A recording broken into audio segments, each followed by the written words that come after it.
Actually છે શું એ સાંધાનો ઘસારો એટલે? આ બધા લક્ષણો મેઇન છે એના.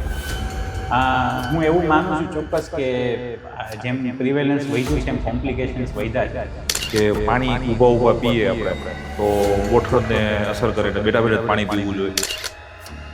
એની સામે એવું છે કે યંગર પેશન્ટ્સમાં વેઇટ વધારે છે, ઓબેસિટી છે, એટલે એ લોકોને એના કારણે ની પ્રોબ્લેમ્સ થાય છે. વાંધો ક્યારે આવે તમે જીમમાં સ્પોર્ટ કરતા હો એ બધી વસ્તુથી બહુ અફેક્ટ થાય છે. કમ્પ્લીટલી સેફ પ્રોસિજર છે, કમ્પ્લીટલી પેઇનલેસ તો એટલે નોર્મલ ઇન્જેક્શન જેટલું જ પેઇન થાય એટલું, બાકી એમાં કંઈ બીવા જેવું નથી. કે કુદરતે ભગવાને આપેલા સાંધાને કંઈ અમે ગમે એ સારું કામ કરીએ એટલે સૌથી મોટું મીથ એવું છે કે ની રિપ્લેસમેન્ટ કર્યા પછી તો પગ બહુ જ સાચવવો પડશે. કે જે લીવરને નુકસાન કરે છે અને લીવર કેન્સર કરી શકે. શું વાત છે? અને ગવર્મેન્ટના લાસ્ટ 2 યર્સ ગવર્મેન્ટ એવું છે કે ઇટ ઇઝ કન્ફ્યુઝ એવરી. અને સર એક સંધિવા જનરલી બહુ બધી જગ્યાએ આનું બી ટ્રેન્ડમાં નામ છે, બહુ ઓસ્ટિયોપોરોસિસ. મારા શરીરમાં કળતર થાય છે, નબળાઈ લાગે છે, આમ કામ કરવામાં મજા નથી આવતી, થાક લાગે છે, આ બધા એના જનરલી સિમ્પટમ્સ હોય. ખાસ હું રેકમેન્ડ કરું બધાને કે તમે અર્લી સ્ટેજીસમાં યંગ એજમાં કેલ્શિયમના સપ્લિમેન્ટ્સ લેવા જોઈએ, વિટામિન ડી, કારણ કે એ ટાઈમે તમારું કેલ્શિયમનું ઇન્ટેક વધારે આવે. 500 મિલીગ્રામ ડે હોય એના કરતાં તમારે વધારે. કઈ કઈ વસ્તુ સ્ટાર્ટિંગથી કેર કરવી જોઈએ જેથી એને લોંગ ટર્મ ઇફેક્ટ ન આવે?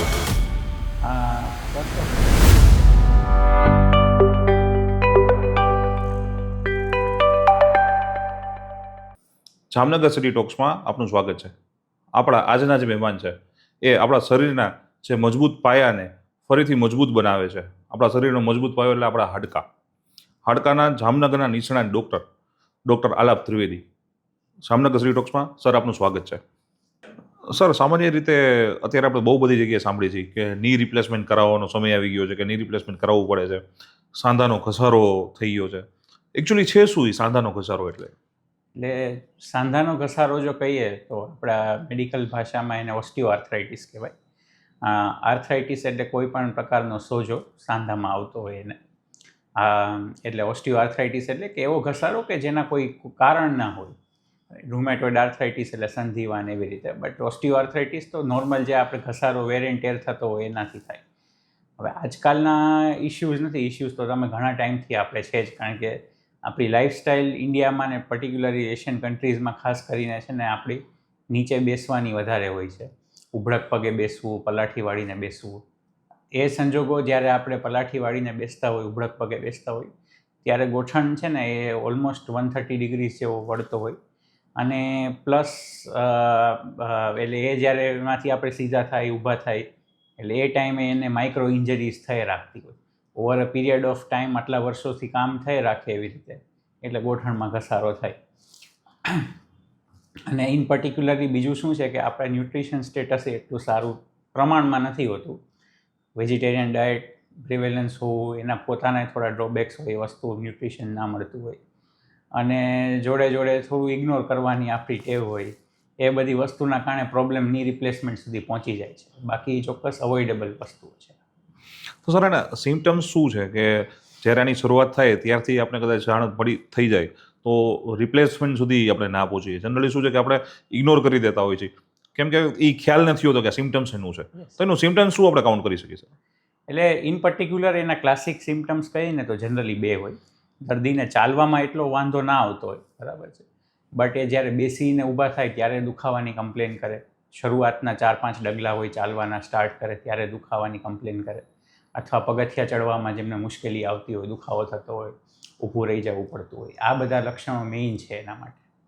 એટલે ખાસ આ વસ્તુઓને આપણે નોટિસ કરતા હોય, ઇવન અમે બી પૂછતા હોય, પેશન્ટને પૂછીએ ત્યારે. આનો ઉપાય સર આપણે શું કહી શકીએ કે જેના માટે ઘણા બધા મીથમાં લોકો સલવાયેલા હોય છે કે ની રિપ્લેસમેન્ટ ઘણી જગ્યાએ એવું કહે છે કે સક્સેસફુલ ના જ થાય, ઘણી જગ્યાએ થઈ જાય છે કે ભાઈ મને ઘણો ફાયદો થયો. તો એક્ઝેક્ટલી એનો ઉપાય શું છે સર? જ્યાં સુધી ની રિપ્લેસમેન્ટની આપણે વાત કરીએ છીએ તો એ છે ને એ સારા સર્જન, સ્કિલ સર્જનના હાથમાં પેશન્ટ હોય તો જનરલી એમાં કોઈ ફેલિયર થવાના ચાન્સીસ નથી હોતા. પ્રોબ્લેમ ક્યારે થાય કે જ્યારે પેશન્ટનું જે સિલેક્શન હોય રી રિપ્લેસમેન્ટ માટે એ આઈડિયલ ના હોય. આઈડિયલ ના હોય એટલે કાંઈ એજ બરાબર ના લીધી હોય, કાંઈ એને બીજા પ્રિવેલિંગ લિગામેન્ટસ ઇશ્યુઝ હોય કે જેના કારણે સ્ટેબલ ના હોય ગોઠણ, એ બધા પ્રોબ્લેમ્સના કારણે થઈ શકે. બાકી જનરલી મારા એક્સપિરિયન્સમાં તો ક્યારેય કોઈ પેશન્ટને પ્રોબ્લેમ આવતો નથી રિપ્લેસમેન્ટ પછી. તો સર સ્પેસિફાઈ ની રિપ્લેસમેન્ટ છે શું? આપણે સાદા અર્થમાં સમજવું હોય કે ની રિપ્લેસમેન્ટ એને આપણો સામાન્ય માણસ સમજી શકે, એ તમે કઈ રીતે ડિસ્ક્રાઇબ કરશો?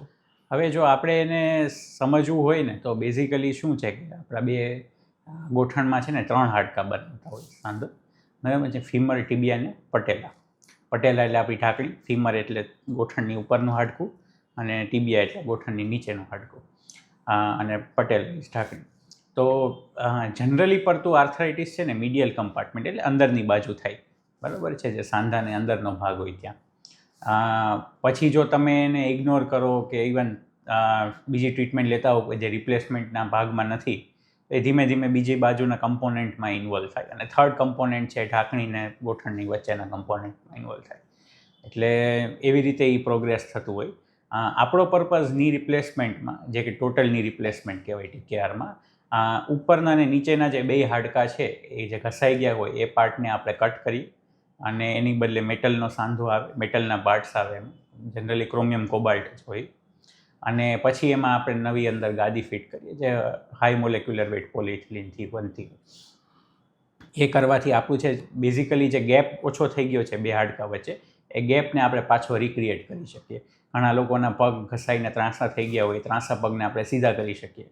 એટલે એ વસ્તુ આપણે કરતા હોય એની રિપ્લેસમેન્ટ. એટલે આપણો એમ એમને સ્ટેબલ અને વોક કરી શકાય એવો એમનો ની દેવાનો છે, કે જે પેઇન ફ્રી એમને સ્ટેબિલિટીથી વોક કરી શકે, પગ વાળી શકે, અને ઇવેન્ચ્યુઅલી હવે તો આપણે જે ની રિપ્લેસમેન્ટ કરીએ છીએ બધા જ હાઈ ફ્લેક્સ જોઈન્ટ્સ હોય છે, તો આગળ જતાં એને પલાઠીએ વાળી શકાય. તો જનરલી આપણે રેશિયો જોઈએ કે ની રિપ્લેસમેન્ટ પહેલાં અને ની રિપ્લેસમેન્ટ પછી ચાલવામાં કોઈ ફરક રહે, ચાલમાં કે બેસવામાં? એટલે જો તમે આઈડિયલ પેશન્ટ સિલેક્ટ કર્યું હોય તો પહેલાં કરતાં પછી એની ચાલ ઇમ્પ્રૂવ થાય ખૂબ જ. જનરલી જ્યારે ની રિપ્લેસમેન્ટ સુધીની વાત આવી ગઈ હોય ને ત્યાં સુધી પેશન્ટની ચાલ જ એકદમ ડગુમગુ થઈ ગઈ હોય, આવી રીતે ચાલતા હોય.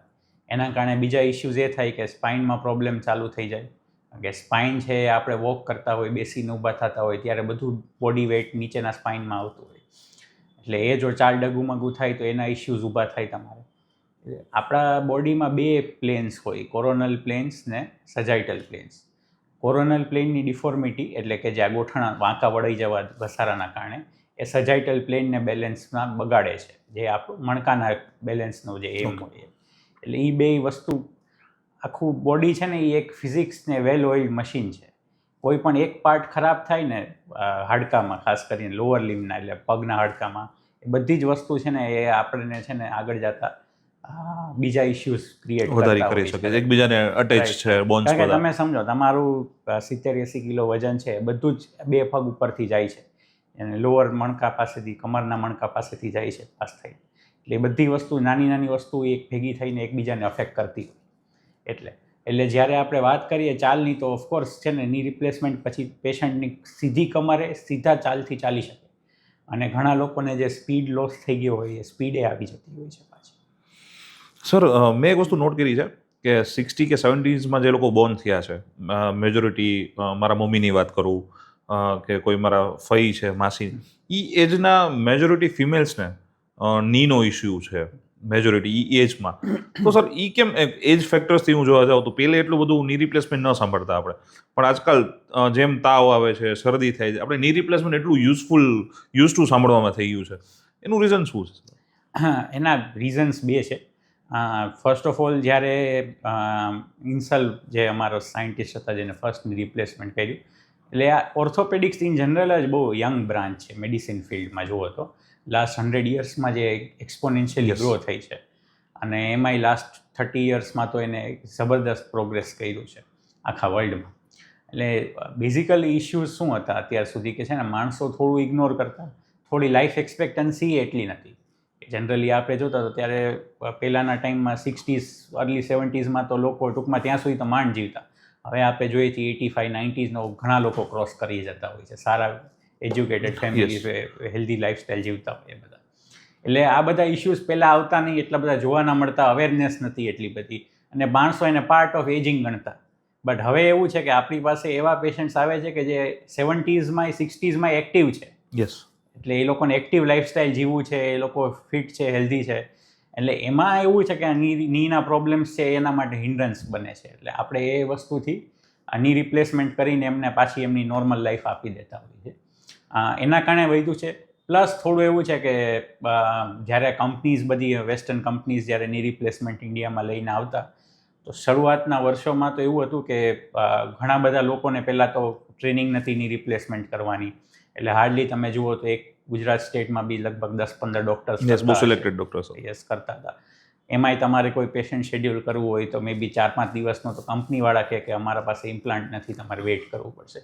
ત્યાંથી હવે ઇટ ઇઝ ઓલમોસ્ટ એટલું બધું પોપ્યુલર થઈ ગયું છે, થોડા એ લોકોના પેટન્ટ્સ એક્સપાયર થાય એટલે માસ માર્કેટ પ્રોડક્શન બની જાય એમાંથી, એટલે એ બધા કારણોથી પ્રિવેલન્સ વધી ગયું છે અત્યારે.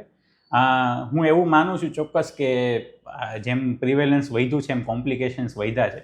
એનું રીઝન એ છે કે પ્રોપરલી ટ્રેન્ડ લોકો પાસેથી રિપ્લેસમેન્ટ નથી થતા હોતા. ઘણા લોકો એવું માનતા હોય છે કે અમે અહીંયા કોઈ યોજનામાં કે સ્કીમમાં થઈ જાય છે તો થઈ જશે. પછી આ બધા પ્રોબ્લેમ્સ છે ને એ લેટર ઓન જોવા મળતા હોય છે. એના કારણે થોડોથી છે ને ડાઉનવર્ડ ટ્રેન્ડ એ આવ્યો છે, જે તમે કહેજો છો પહેલાં કે અપવર્ડ ટ્રેન્ડ હતો, થોડું એમાં માણસો હવે બીવે બી છે એની રિપ્લેસમેન્ટથી. મને again હું એ જ કહું છું કે સારા ડૉક્ટરને સ્કિલ્ડ પર્સન પાસે કરાવવામાં એમાં જનરલી કોઈ ઇશ્યુઝ નથી. અને અમુક કોમ્યુનિટીમાં સર, કોમ્યુનિટી વાઇઝ એવી માન્યતા છે કે પાણી ઊભા પીએ આપણે તો ગોઠણને અસર કરે, એટલે બેઠા બેઠા જ પાણી પીવું જોઈએ. તો આ એક જાતનું મિથ છે કે કોઈ હકીકત છે આ વસ્તુમાં? ના, આમાં જનરલી કોઈ હકીકત નથી, કોઈ બેઝ નથી. ગોઠણમાં ને પાણીનું ના હોય, એમાં અલગ ટાઈપના સાઇનોવિયલ ફ્લુઇડ બનતું હોય અને એને કંઈ આના સાથે રિલેશન્સ નથી. એને વધારે છે ને અમુક જે ન્યુટ્રિશનલ સપ્લિમેન્ટ્સ હોય છે, ગ્લુકોઝામાઇન છે કે એ બધી વસ્તુઓથી ઇમ્પ્રૂવ થઈ શકે ચોક્કસ. કંઈ પાણી પીવાથી કે એના પોસ્ચરથી કંઈ ફેર નથી. અને ની રિપ્લેસમેન્ટને પ્રિક્યોર કરવા માટે કોઈ ફૂડ હેબિટ ચેન્જ કરવાની જરૂરિયાત, કોઈ એજ પછી કોઈ લાઇફસ્ટાઈલ ચેન્જ કરવાની જરૂરિયાત ખરી? લાઈફસ્ટાઈલ તો બને ત્યાં સુધી તો હું કહું ઇનિશિયલ પીરિયડ્સથી જ માણસોને નીચે બેસવું હોય એટલું બને એટલું ઓછું કરવું, જ્યાં પોસિબલ હોય, ત્યાં અનઅવોઇડેબલ હોય ત્યાં નહીં એમ.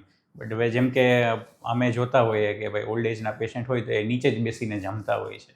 એની સામે આપણી જનરેશનના લોકો વધારે પડતા કોઈ નીચે બેસતા જ ના હોય, જનરલી ડાઇનિંગ ટેબલ ઉપર જ જમતા હોય કે એવી રીતે.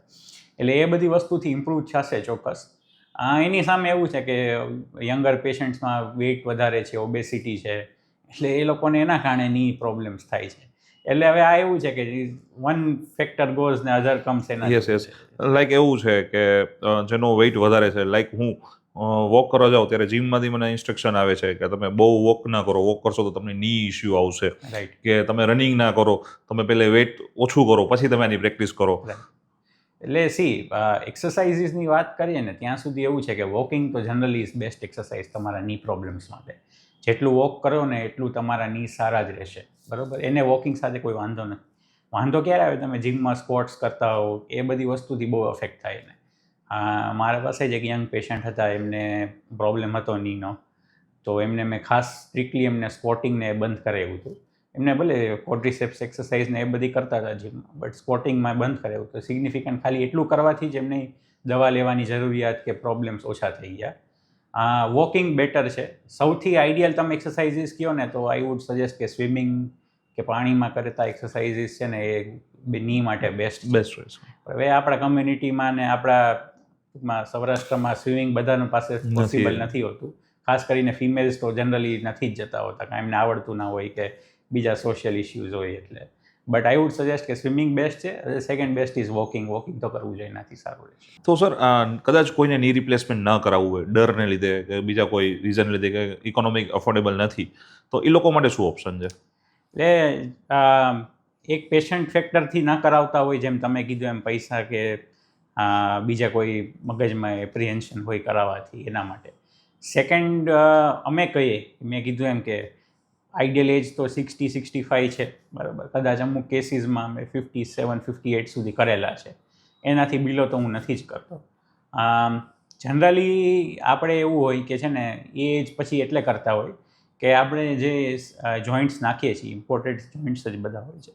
But any life span is 25 years around, બરાબર. પેશન્ટ ધ્યાન રાખે તો વધી શકે, બટ 25 યર્સ એવરેજ હોય.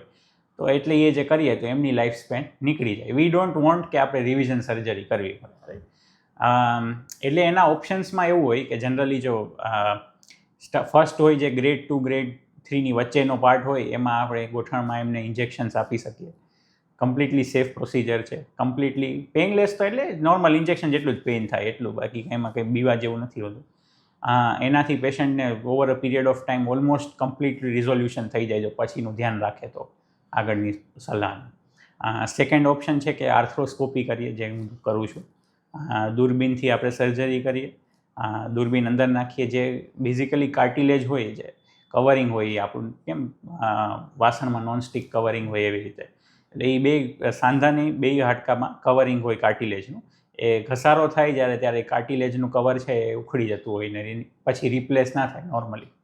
એટલે એમાં આપણે માઇક્રો ફ્રેક્ચર્સ કરીએ, નાની નાની પિનથી ડ્રિલ્સ જેવું કરીએ એમાં. એટલે એનો બ્લડ ફ્લો ઇમ્પ્રૂવ થાય ને કાર્ટિલેજ છે પાછું બની જાય.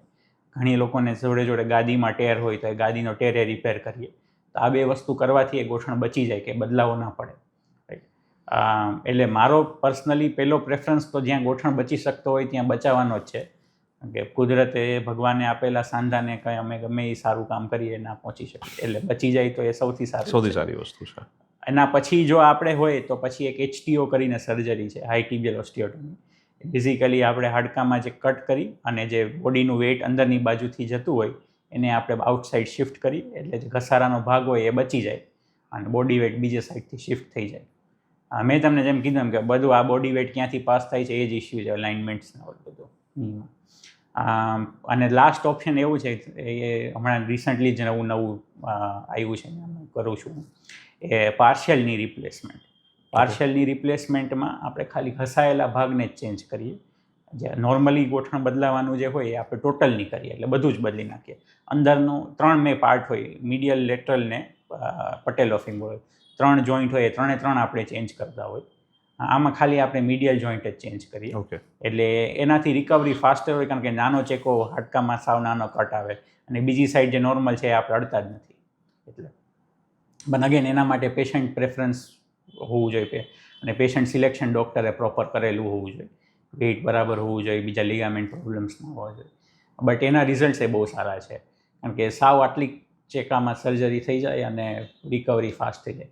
પછી ભવિષ્યમાં કદાચ ઘસારો થાય ને તો એમાંથી ટોટલ રિવાઇઝ કરવું ઇઝ ઇઝીયર છે. અને સર, આ સર્જરી આપણે કરાવી તો એના પછી દેખરેખ રાખવામાં શું આવે? રાઈટ. પેશન્ટ્સને એવી મિથ હોય છે કે ભાઈ મારે સર્જરી કર્યા પછી ગોઠણની તો હું સૂતી રહીશ ને મારું કોણ કરશે ને એવી રીતે. તો આ સર્જરી છે ને એ બેઝિકલી છે ને it is giving freedom to the patient, કે એ ભવિષ્યમાં કોઈના ઉપર ડિપેન્ડન્ટ ન થવું પડે અને અત્યારે ઇમિડિયેટલી જો ડિપેન્ડન્ટ હોય તો એને ડિપેન્ડન્ટ રહેવું ના પડે. એક્ઝેક્ટલી. સૌથી મોટું મિથ એવું છે કે હું પોતે સાંભળું છું કે ની રિપ્લેસમેન્ટ કર્યા પછી તો પગ બહુ જ સાચવવો પડશે. ક્યાંય ટૂરમાં જાય તો એવોઇડ કરો, બધી જગ્યાએ જવાનું, હાલવાનું એવોઇડ કરો. તો પછી ની રિપ્લેસમેન્ટનો મતલબ શું રહે? એટલે આ મિથ માટે યસ. તો એટલે એ જ કહું છું, જેમ કે આપણે સર્જરી આજે કરી હોય, રાઈટ, તો આવતીકાલે એટલે ડે 1 ઉપર છે ને આપણે પેશન્ટને પગ વળાવી દઈએ ઓલમોસ્ટ 90 ડિગ્રી સુધી અને પૂરેપૂરો સીધો કરાવીએ. ડે 2 ઉપર આપણે એમને વોક કરાવી દઈએ છીએ વોકર સાથે, અને ડે 3માં આપણે એમને બાથરૂમમાં મોકલી દઈએ, ટોયલેટમાં જઈ આવે પોતાની રીતે. એટલે 4th ડેના ડિસ્ચાર્જ થાય.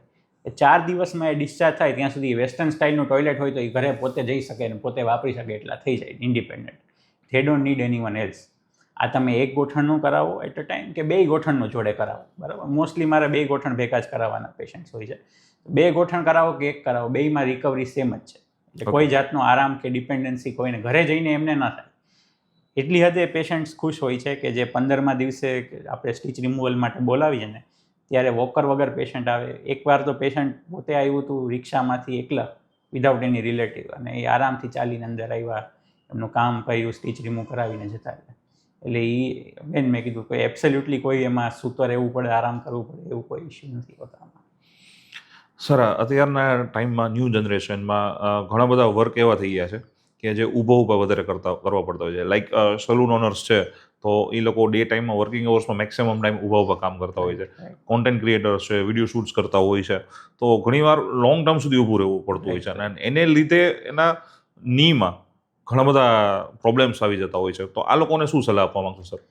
એટલે તમે કહો છો એમાં હું અમારા સર્જન્સને બી એડ કરીશ, બરાબર? Yeah, તમારું exactly, કામ ઊભું exactly. રહેવાનું હોય છે ઘણું બધું, રાઈટ? પણ તમે જુઓ ને તો બેઝિકલી નીમાં જનરલી ઇશ્યુઝ ઊભા રહેવાથી એટલા ના થાય અનલેસ તમે કંઈક ઓકવર્ડ પોઝમાં ઊભા રહીને કરતા હો કામ. જનરલી આ ઇશ્યુ છે ને એ વેરિકોઝ વેઇનના ફોર્મમાં દેખાતા હોય. માણસો કે મારી નસ ફૂલી ગઈ છે જે પગમાં, Yes. હા, એ આ બધા જે પ્રોફેશન્સ કે જેમાં ઊભા રહેવાનું હોય એમાં વધારે થતું હોય.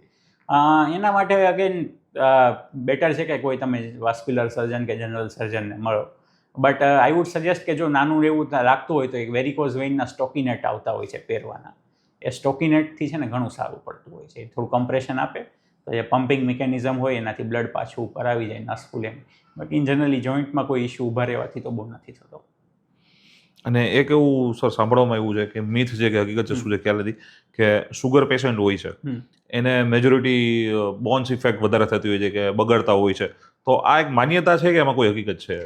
એવી રીતે તો હકીકત નથી, પણ આપણે એને એવી રીતે કોરિલેટ કરવા કરતાં એમ કરીએ કે જનરલી જેને ડાયાબિટીસ હોય, ટાઈપ 2 ડાયાબિટીસ કહેવાય છે, એ જનરલી એવા પેશન્ટ્સને હોય કે જે થોડા વધારે પડતું વેઇટ હોય, ઓબીસ હોય એવા. એટલે એવા લોકો ઇન જનરલી જોઈન્ટના પ્રોબ્લેમ્સથી વલ્નરેબલ હોય, કારણ કે વેઇટ છે અગેન જાતું હોય બધામાંથી. સેકન્ડ ઇશ્યુ એ છે કે થોડું વોક ના કરતા હોય, ફિટનેસ ના કરતા હોય, એના કારણે ઇન જનરલ બોન્સના ઇશ્યુ હોય. બોન્સમાં એવું છે કે તમે જેટલું યુઝ કરો ને એટલું એની સ્ટ્રેન્થ વધારે રહે, સ્ટ્રેન્થ મેન્ટેન રહે. જેવું આપણે એને ઓછું યુઝ કરીએ, આપણે સિડેન્ટરી લાઈફસ્ટાઈલ હોય, ઘરમાં બેઠા હોય, ઓફિસમાં બેઠા બેઠા, તો ઇન જનરલી બોન્સ વીક થવાના જ છે વિથ ટાઈમ. એમાં યુ કેનોટ હેલ્પ ઇટ. એટલે એવી રીતે તમે કોરિલેટ કરી શકો. બાકી એમ diabetes itself will not cause any problems, પણ એ ડાયાબિટીસ શું કામ થયું છે એ આ બધા પ્રોબ્લેમ કરે છે. અને એસી અને બોન્ડને કંઈ કનેક્શન? કે ભાઈ ઘણા કેસમાં અમને એવું બી સાંભળવા મળ્યું છે કે તમે કોન્સ્ટન્ટ એસીની સામે બેસો, એસી નીચે સૂવો છો, તમારા પગ ખુલ્લા છે તો પગ વીક થઈ જશે અને બોન્ડમાં ઇશ્યુ આવી જશે. અને એટલે એમાં એવું છે કે we are certain times romanticising poverty ઇન્ડિયામાં થોડુંક એવું છે. અને બધા યાદ કરતા હોય કે હું ધાબળે સૂતા હતા નાનપણમાં તો સારું છે. Is nothing wrong AC use કરવાથી, બરાબર ને? તમારી પ્રોડક્ટિવિટી, એફિશિયન્સી વધે, સારું સૂવો તો બીજા દિવસે કામ સારું થાય, રાઈટ? પણ જનરલી પ્રોબ્લેમ શું હોય કે વિન્ટર્સમાં, શિયાળામાં થોડો જોઈન્ટ પેઇન, જોઈન્ટ સ્ટીફનેસ રહેતું હોય, એટલે એ થોડું બહુ વધારે એસી રાખતા હોય તો એ થઈ શકે. બાકી કાંઈ કોરિલેશન નથી. અને જોઈન્ટ્સ પેઇનમાં ઘણીવાર પગના દુખાવામાં આપણા દાદી નાની અમુક તેલ, તલનું તેલ ને એવું ઘસતા હોય છે કે ભાઈ એક એજ પછી આ ઘસવું જ જોઈએ, આનાથી દુખાવો ઓછો થાય, કે લોંગ ટર્મ સુધી પગ ચાલે. તો આ ખરેખર એક મિથ છે કે સર આ હકીકત છે આ વસ્તુ? ના, યુઝ કરી શકાય. ઇન જનરલી એમાં ક્યાંક ને ક્યાંક તો પેઇન રિલીફના કેમિકલ્સ હોય જ છે. આઈધર તમે આયુર્વેદિક યુઝ કરો કે અમારી કોઈ દવાઓ યુઝ કરો, બરાબર ને? એટલે લગાવવાની દવાઓમાં આઈ વુડ નોટ સજેસ્ટ કે કોઈ પણ તમને જેનાથી આરામ લાગતો હોય લગાવો.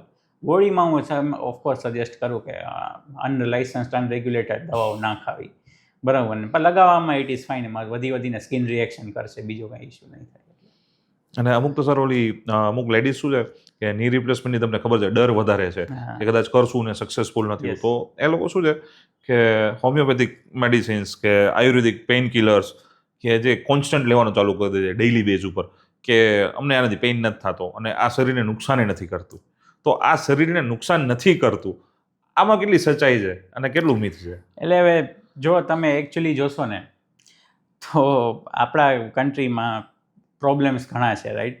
અને ભલે હું થોડુંક આમાં ઓફ ટ્રેક જઈશ, પણ આપણે ત્યાં હવે તમે દૂધ લેવા જાઓ તો દૂધમાંય ભરોસો નથી શું આવે છે. પનીર તો મોસ્ટલી બધું ફેક આવે છે.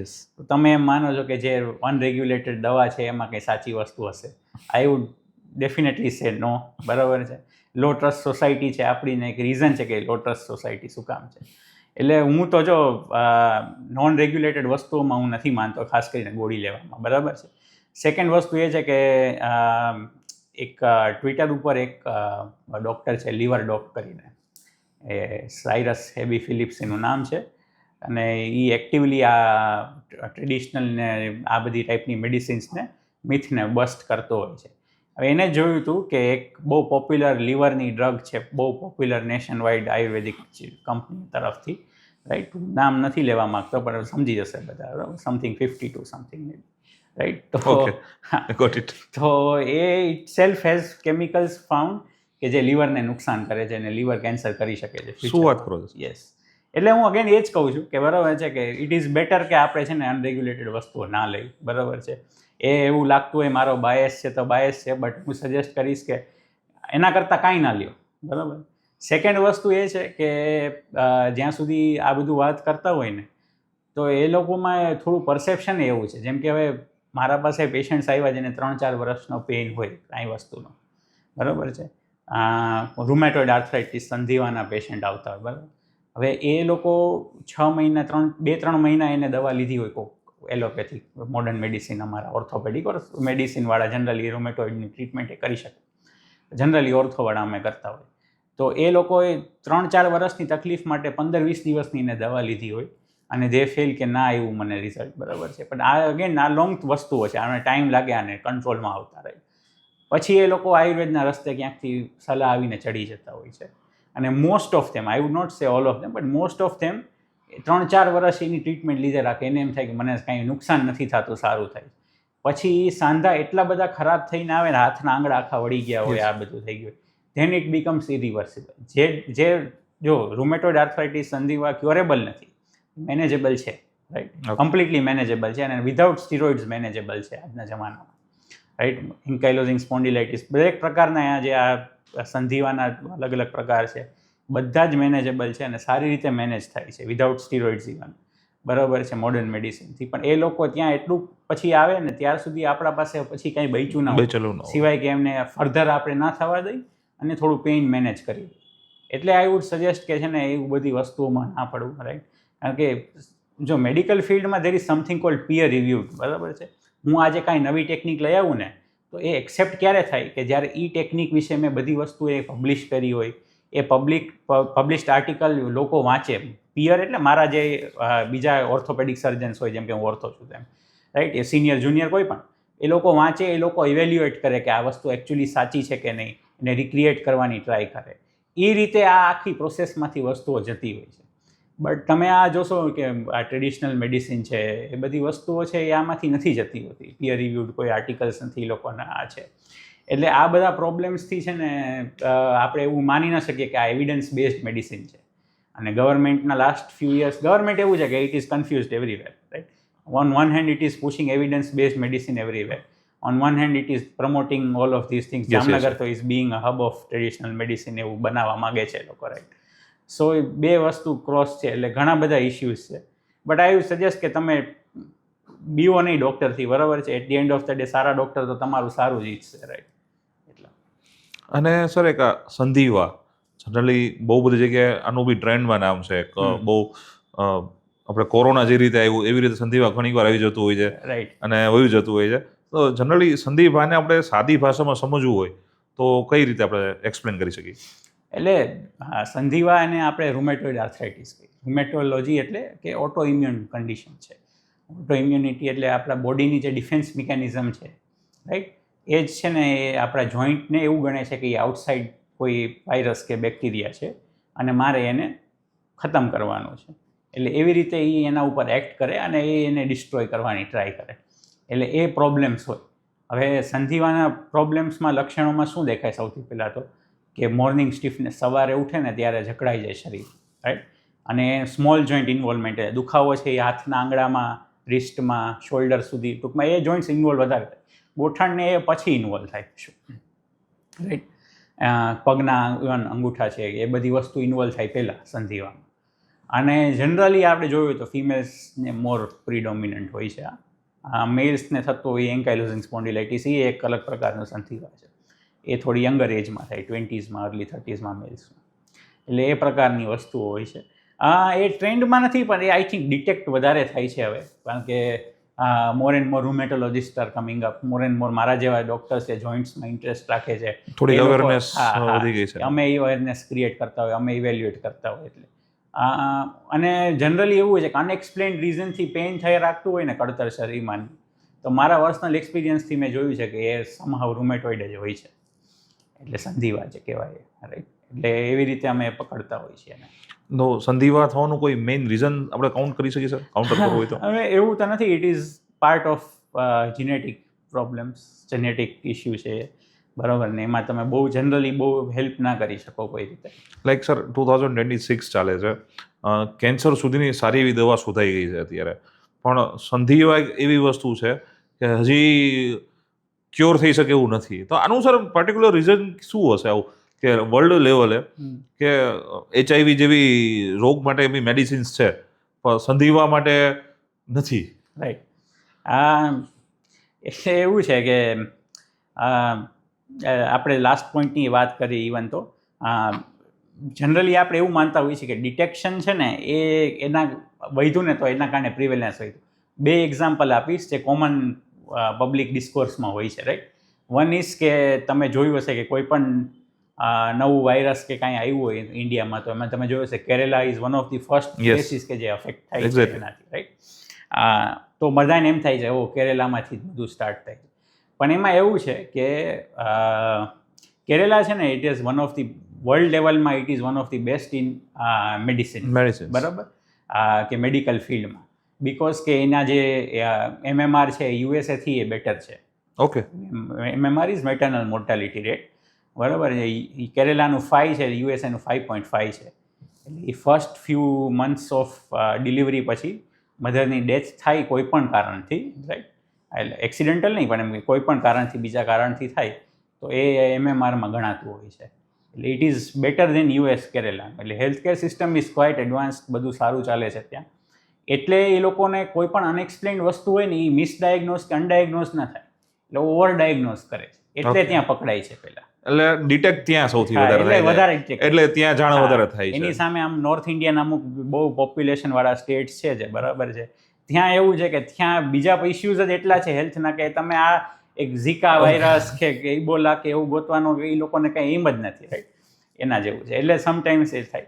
અને સેમ વસ્તુ રૂમેટોઇડમાં છે સંધિવા માટે, કે અત્યારે ડાયગ્નોઝ વધારે કરે છે લોકો, કે એની ટેસ્ટ વધારે કરાવે છે, કે એને એના માટે લુકઆઉટ વધારે કરે છે, એટલે મળે છે વધારે.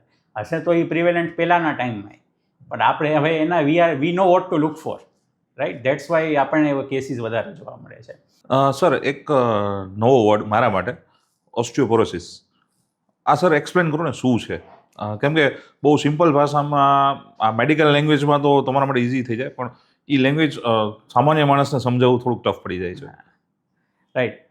સો ઓસ્ટિયોપોરોસિસ એટલે કે હાડકાને નબળા થવા.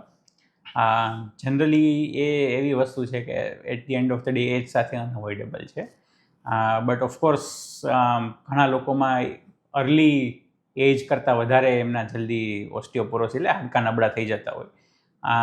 જનરલી એ આપણને પેશન્ટના વર્ડ્સમાં સમજીએ ને તો કે મારા આખા શરીરમાં કળતર થાય છે, નબળાઈ લાગે છે, આમ કામ કરવામાં મજા નથી આવતી, થાક લાગે છે, આ બધા એના જનરલી સિમ્ટમ્સ હોય. તમે જુઓ ને તો એના એક્સરેઝમાં તમને બોન ડેન્સિટી ઓછી દેખાતી હોય, રાઈટ. જનરલી માણસોને એવું કે આપણે સમજાવીએ કે ભાઈ તમારા હાડકામાં કેલ્શિયમ ઘટી ગયું છે. બેઝિકલી મિનરલ, કેલ્શિયમ ને ફોસ્ફેટ 2 મિનરલ્સ હોય હાડકામાં, એ ઘટી ગયા હોય, એટલે ધેટ ઇઝ ઓસ્ટિયોપોરોસિસ. હવે માણસોને એવી માન્યતા છે કે ભાઈ મને કેલ્શિયમ ઘટી ગયું છે તો હું કેલ્શિયમનો ટેસ્ટ કરાવું, રાઈટ, આવે અમારી પાસે. બેઝિકલી એવું છે કે છે ને એ લોકો ટેસ્ટ જે કરાવવા માગતા હોય છે, જે કહેતા હોય છે, એ બ્લડ કેલ્શિયમ છે. અમુક બીજા નોન ઓર્થોપેડિક ડૉક્ટર્સ હોય, ફિઝિશિયન્સ કે એવું, એ બી જનરલી સીરમ કેલ્શિયમ કરાવતા, બ્લડમાં કેલ્શિયમ કરાવતા હોય. બટ એમાં એવું છે કે બ્લડનું કેલ્શિયમ છે ને it is like your cash, બરાબર. હું ખિસ્સામાં 5,000 રૂપિયા લઈને ફરતો હોઉં, એમાંથી મારા 1,000 રૂપિયા ખર્ચ થઈ ગયા તો હું ATMમાંથી પાછા 1,000 ઉપાડી, મારા પાસે 5,000 બેલેન્સ રહેવું જોઈએ, એ મારો એમ છે, રાઈટ. એટલે બોડીમાં કેલ્શિયમનો છે ને, બ્લડમાં કેલ્શિયમનો રોલ છે મસલ કોન્ટ્રેક્શનથી માંડીને હાર્ટ માટે, બીજા કિડની ફંક્શન્સ ને બધા ફંક્શન માટે જરૂરી હોય છે, રાઈટ. એટલે બ્લડમાં કેલ્શિયમ તો નેસેસરી છે કે એક લેવલે મેન્ટેન રહે, મસલ્સ અને ઓર્ગનના ફંક્શન માટે મેન્ટેન રહે, રાઈટ. આપણો ઇશ્યુ એ છે કે આપણે બોનમાં કેલ્શિયમની ડેન્સિટી કે મિનરલ ડેન્સિટી, ઓકે, અને બંને વસ્તુ ડિફરન્ટ છે. વસ્તુ ડિફરન્ટ છે, રાઈટ. એટલે ઇવન તમે સિવિયરલી ઓસ્ટિયોપોરોટિક પેશન્ટને જોશો ને તો એ લોકોમાં સીરમ કેલ્શિયમમાં બ્લડ ઓલમોસ્ટ નોર્મલ જેવું જ હશે, કે નિયર નોર્મલ હશે, બહુ ઘટ્યું નહીં. એની સામે આપણે જોઈએ તો એના માટે શું ટેસ્ટ છે, તો એના માટે બેઝિકલી એક ટેસ્ટ છે ડેક્ઝા સ્કેન કરીને, જામનગરમાં અવેલેબલ છે અત્યારે, જીજી હોસ્પિટલમાં બી છે ને પ્રાઇવેટમાં બી એક જગ્યાએ છે. તો 2 જગ્યાએ ડેક્ઝા સ્કેન થાય છે જામનગરમાં. એ બેઝિકલી છે ને ડેક્ઝા સ્કેન આપણને આપણા બોન મિનરલ ડેન્સિટી બતાવે, રાઈટ. બોન મિનરલ ડેન્સિટીથી આપણને ખબર પડે કે કેટલું છે. એ ટેસ્ટ છે ને એમાં જે સ્કોર હોય એ આપણે ડાયરેક્ટલી સ્કોર ઇવેલ્યુએટ નથી કરવાનો કે ભાઈ મારો સ્કોર શું આવ્યો એ નહીં. આપણે એને જોવાનું છે કે જેમ કે તમે છો કે તમારા મધર છે સપોઝ, રાઈટ. તો સપોઝ 65ના હોય સપોઝ અત્યારે, તો 65 યર્સના બીજા ફિમેલ્સના કમ્પેરેટિવમાં એમનું કેટલી ડેન્સિટી છે એ માપીને દે. અને બીજો એક સ્કોર છે ને એ અરાઉન્ડ 30 યર્સના ફિમેલ કરતાં એમનું કેટલું ડેન્સિટી ઘટી ગયું છે એ માપીને. ઓકે. એટલે એનો સ્કોર છે ને એ -2થી વધારે આવે, એટલે -2.1 થી -3 -4 જે બી આવે, અબવ -2 એ સ્કોર હોય સ્ટાન્ડર્ડ ડિવિએશન, તો ધેટ મીન્સ કે ઓસ્ટિયોપોરોસિસમાં આવે છે, રાઈટ. બહારના દેશોમાં -2.5 લોકો ગણતા હોય છે, but Indian bones in generally જ આપણા વીક હોય છે, એટલે આપણે -2 જઈને ગણી લેવું જોઈએ. એટલે ધેટ ઇઝ વોટ ઓસ્ટિયોપોરોસિસ, અને આવી રીતે ડાયગ્નોઝ કરવાનું છે. ખોટું બ્લડ કેલ્શિયમ કરાવવાનો કોઈ મતલબ નથી હોતો આમાં. તો સર એની ટ્રીટમેન્ટ શક્ય છે? યસ, ડેફિનેટલી શક્ય છે. હવે અગેન લાઇક એનીથિંગ મેડિસિનમાં પહેલાં તો પ્રિવેન્ટ થતું હોય તો પ્રિવેન્ટ જ કરો, બરાબર છે, કે એને ટ્રીટ કરવાનો જ વારો ના આવે જ નહીં વાત ત્યાં સુધી. સો પ્રિવેન્શન માટે હું ઓફકોર્સ કહીશ કે એક્ટિવ લાઇફસ્ટાઇલ જીવવી. મેં કીધું હતું પહેલાં બી કે જેટલું તમે યુઝ કરો બોન્સને એટલા એ સ્ટ્રોંગ થાય, રાઈટ. એટલે થોડું મોડરેટ એક્ટિવિટી એ જરૂરી છે. થોડું વોક કરો, આ છે, બરાબર છે, એક્સરસાઇઝ કરો, જીમ કરો તો કાંઈ વાંધો નથી, એ સારું પડે. એના સિવાય ફૂડમાં કેલ્શિયમ ઇન્ટેક વધારવો જોઈએ, રાઈટ. તો વેજીટેરિયન સોર્સિસમાં જુઓ તો મિલ્ક, પનીર છે એ વસ્તુથી સારું પડે. Cheese is also good source of calcium. એ બધી વસ્તુઓ છે. એના સિવાય એટલે મેઇનલી આ ઇસ્યુ ક્યાં થાય છે કે ફિમેલ્સને જનરલી એમેય દૂધ ઓછા પીતા હોય છે, યસ. હે ને. અને એ લોકો શું કરે 20s 30sમાં ઓછું દૂધ પીવે, પછી આગળ જતા જે વસ્તુ 60sમાં થવી જોઈએ એ 50sમાં થઈ ગઈ હોય. અગેન મેનોપોઝ એ ઇસ્યુ છે, કારણ કે ઇસ્ટ્રોજન બોડીમાં ઓછું થઈ જાય મેનોપોઝ પછી, તો એ બી કેલ્શિયમને ડિપોઝિશન બોનમાં ઘટાડે. એટલે ફિમેલ્સને જે વસ્તુ 50sમાં થતી હોય મેલ્સને જનરલી 70sમાં થાય, કારણ કે એ લોકોને ઇસ્ટ્રોજન ઇફેક્ટ ના આવતી હોય આપણા બોડીમાં, ઇસ્ટ્રોજનનો રોલ ના હોય એમાં. તો સર એવું શક્ય ખરી કે ફિમેલ્સમાં તમે જેમ કીધું કે અર્લી એજમાં બધું થાય છે અને એને લીધે એને બીજી બધી બીમારી, સ્કિન ડિસીઝ છે, ડાયજેશન ઇસ્યુઝ છે, એવા બધા વધતા હોય, ઘણા બધા પ્રોબ્લેમ લોકો ફેસ કરતા હોય? રાઈટ. એટલે of course oestrogen major functional hormone છે, એટલે એના ઇસ્યુઝ થાય એટલે બધું જ જોવા મળે. જેમ કે હવે PCOD છે એમાં સ્કિન ઇસ્યુઝ થતા હોય, રાઈટ. એટલે એવી રીતે છે. અગેન મારા પર્સપેક્ટિવથી જુઓ તો એનો રોલ એ જ છે કે મેનોપોઝ પછી સિવિયરલી ડિક્લાઇન થાય અને 30sની આસપાસની એજ હોય અર્લી 30sમાં ત્યાં સુધી પીક કેલ્શિયમ ડિપોઝિશન હોય બોનમાં. એટલે ખાસ હું રેકમેન્ડ કરું બધાને કે તમે અર્લી સ્ટેજીસમાં લો. યંગ એજમાં કેલ્શિયમને એના સપ્લિમેન્ટ્સ લેવા જોઈએ, વિટામિન ડીના. પ્રેગ્નન્સીના પહેલાં લેવા જોઈએ, ડ્યુરિંગ પ્રેગ્નન્સી લેવા જોઈએ, એને લેક્ટેશન દેતા હો, તમે ફીડિંગ આપતા હો બચ્ચાને ત્યાં સુધી ખાસ, કારણ કે એ ટાઈમે તમારું કેલ્શિયમનું ઇન્ટેક વધારે હોય, 500 મિલીગ્રામ ડે હોય, એના કરતાં તમારે વધારે લેવું પડતું. તો જનરલી સર આના સપ્લિમેન્ટ્સ આવતા હોય છે, સ્પેશિયલ કેલ્શિયમ્સ માટે આવતા હોય છે, અને એ જ સેક્ટર વાઇઝ આવતા હોય છે કે ભાઈ 30+ માટે આ છે, 40+ માટે આ કેલ્શિયમ્સ છે, એની ડાયરેક્ટ મેડિકલમાંથી ગોળી બી મળતી હોય છે. તો એ કોઈ ડૉક્ટર પાસેથી લખાવીને લેવી સારી કે જે કોઈ બ્રાન્ડ અત્યારે ડાયરેક્ટ એડવર્ટાઇઝમેન્ટ કરીને મેડિકલમાં સેલ્સ કરતા હોય છે ડાયરેક્ટ કેલ્શિયમ્સના નામે, અને એડ એવું બતાડતું હોય છે કે ભાઈ તમારા હાડકા માટેની જરૂરી સાથી આ દવા, તો યંગ એજ વાળા શું છે કે સર એડ જોઈને ડાયરેક્ટ મેડિકલમાંથી પરચેસ કરે છે અને ઘણા ડૉક્ટર પાસેથી લખાવે છે, તો મેડિકલમાં ડાયરેક્ટ લેવું એ કેટલું હિતાવહ છે? એટલે એમાં એવું યંગ એજમાં તો બહુ ઇસ્યુ ના આવે, બરાબર છે. At the end of the day વ્યવસ્થિત બ્રાન્ડ સારી વસ્તુ હોય તો એમાં તો કાંઈ વાંધો ના આવે, લેતા હોય તો. ના લેવા કરતાં તો લેવું સારું, ના લેવા કરતાં, બરાબર. ડૉક્ટર પાસેથી ના લઈને એમને એમ લેતા હોય તો એમને મેં લેવું is fine. When it comes કે જ્યારે ઓસ્ટિયોપોરોસિસ થઈ ગયું છે, at that time I would suggest કે ડૉક્ટરને પૂછ્યા વગર ના લેવું, કારણ કે છે ને એ વસ્તુ એવી થઈ ગઈ હોય કે તમે સપોઝ 65 યર્સના ફિમેલ આવ્યા હોય મારી પાસે જેને ઓસ્ટિયોપોરોસિસ હોય, ઇવન મણકામાં તમને દેખાતું હોય મણકા દબાઈ જતા હોય કે એવું થવા માંડ્યું છે, રાઈટ. તો એ લોકોને already very prone to osteoporosis, કે ઓલરેડી થઈ જ ગયું છે ને વેરી પ્રોન ટુ ફ્રેક્ચર છે. જરાક બી પડશે તો એને તરત ફ્રેક્ચર થઈ જાય. તમે જોયું હશે કે ચેર ઉપર બેસતા કદાચ પડી ગયા એમાં બી ફ્રેક્ચર થઈ જતું હોય. એટલે એ લોકો હાઈ રિસ્ક કહેવાય આ વસ્તુઓ માટે, રાઈટ. તો એના માટે ખાસ કરીને આપણે છે ને આઈધર ડેક્ઝા સ્કેન કરીએ ઓર આપણે પેરાથાઇરોઇડ હોર્મોનનો એક ટેસ્ટ હોય છે એ કરાવી લઈએ. એ જો નોર્મલ આવે તો અત્યારે છે ને એની ટ્રીટમેન્ટ માટે નવા ઇન્જેક્શન્સ આવ્યા છે ટેરીપેરેટાઇડ કરીને. આપણે સામાન્ય ભાષામાં સમજીએ ને તો એવું હોય છે કે એક ડોલ છે, બરાબર, એમાં કાણું છે. તમે ઉપરથી તમે નળમાંથી પાણી ભરવાની ટ્રાય કરો છો, પણ એ કાણું જ એટલું મોટું છે કે બધું પાણી ભરાતું જ નથી એમાં, રાઈટ. એટલે અમુક એજ પછી લોસ છે ને એટલો બધો હોય ને કે આપણું ફર્સ્ટ એમ હોય કે લોસને રોકવા માટે, રાઈટ. એ રોકાય પછી હું કેલ્શિયમ આપું ને તો કામનું છે, બાકી ત્યાં સુધી it is just replenishing what is being lost. એટલે ક્યારેય એ લેવલ વધશે નહીં. એટલે ટેરીપેરેટાઇડ એક એનાબોલિક એટલે કે એ ગ્રો થવા માટેનું એક એવી વસ્તુ છે કે જે વન ઓફ ધી ઓનલી વસ્તુ છે કે જે ગ્રો કરવા દે બોનને પાછું કેલ્શિયમ ને મિનરલમાં ડિપોઝિશન. એ જ ઇન્જેક્શન જનરલી 3 months માટે લેવાના હોય છે, અને ઓફકોર્સ ડૉક્ટરના પ્રિસ્ક્રિપ્શનને ડૉક્ટરને બતાવ્યા પછી જ આપણે સ્ટાર્ટ કરી શકીએ. અને એ મિરેક્યુલસ રિઝલ્ટ છે એના, કહે ને કે લોંગ ટર્મ સુધી. યસ, એ જનરલી લાઈફમાં તમે 3 મહિના અથવા 6 મહિના જ લઈ શકો. ઓકે. એનાથી વધારે લેવાનું નથી હોતું. ઇન્સ્યુલિનની જેમ ડેઇલી પેશન્ટ સેલ્ફ એડમિનિસ્ટર કરી શકે. અને એ મિરેક્યુલસ વસ્તુ છે. એમ કે મારા તો ઘણા સર્કલમાં સિનિયર સ્પાઇન સર્જન્સ છે અમદાવાદમાં ને બધા, એ લોકો તો આ સ્પાઇન ફ્રેક્ચર્સમાં બહુ જ માને છે. કે ઇટ ઇઝ, એ લોકો કહે કે ભલે આ લેવાથી અમારા આગળ પેશન્ટ નહીં આવે, પેશન્ટને સારું થશે. બહુ સારી વાત છે, બહુ સારી વાત છે. અને એક બહુ મોટું મિથ છે કે પછી હકીકત છે, એ તો તમને ખબર, કે આપણા વડવાઓ આપણે એવું સલાહ દેતા કે તમે ઘી ખાઓ, કે ગોઠણ માટે બહુ સારું છે. અમે તો આટલું ઘી પીતા, તમે લોકો ખાતા નથી એટલે તમને બધી વસ્તુ થાય છે. તો ખરેખર સર આ ઘી આપણી હોમમેડ પ્રોડક્ટ હોય કે બહારની વોટેવર, એટલી ઇફેક્ટ બોન્સ માટે છે? એટલે ઓફકોર્સ એમાં કેલ્શિયમ તો હોય જ, મિલ્ક બેઝ પ્રોડક્ટ છે, ઇટ ઇઝ મોર ફેટ. એટલે વસ્તુ એવી છે કે ત્યારે છે ને એ લોકોની લાઈફસ્ટાઈલ એવી હતી કે એ લોકો એટલું ખાતા તો એ બધું પચી જતું, ડાયજેસ્ટ થઈ જતું. આપણે હવે એવું છે કે ઇવન મારા કેસમાં હું બી, આપણે બની એટલું ફિટ રહેતા હોય, but at some point of time તો આપણા વર્કને ઓલામાં બેલેન્સમાં આપણેથી ના જ થઈ શકે. એટલે એ બેલેન્સિંગ એક્ટ છે.